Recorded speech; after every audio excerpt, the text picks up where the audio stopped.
Fifth Circuit rules Texas must remove river border buoys. Texas Governor Greg Abbott first deployed the barrier, a roughly 1,000-foot stretch of orange spherical buoys connected by heavy metal cables, complete with an anti-dive net beneath it, in early July, and subsequently claimed that it had deterred thousands of people from crossing. The Department of Justice sued the state, arguing that it obstructed U.S. waterways in violation of federal environmental law. Abbott's office did not immediately respond to a request for comment on the matter.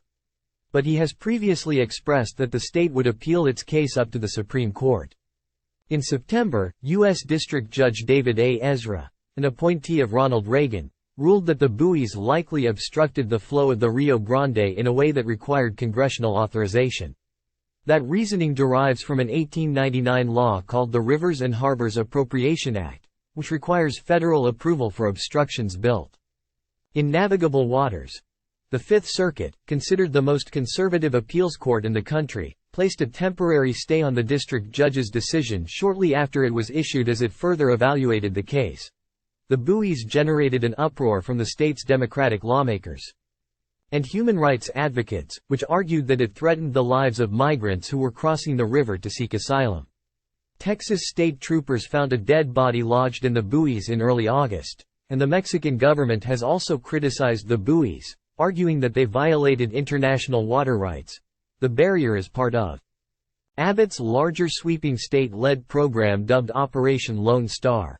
His project, which has proceeded for more than 2 years, aims to unleash state administrative power to curtail the flow of migrants into Texas in the face of what he and other Republicans argue is a failure of the Biden administration to secure the border. The governor and his Republican allies say that the barrier remains a vital defense to an uncontrollable influx of migrants crossing the barrier.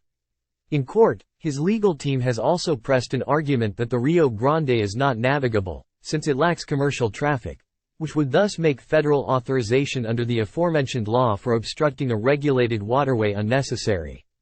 Time equals 400 ms. greater than. Curiously, the district court tried to spin the river's naturally treacherous conditions as evidence that the barrier is dangerous. The majority opinion also makes that logical leap, but I cannot. Judge Don Willett, a Donald Trump appointee, wrote in a dissenting opinion. More than a century of precedent points to only one conclusion. This 1,000-foot segment is not navigable.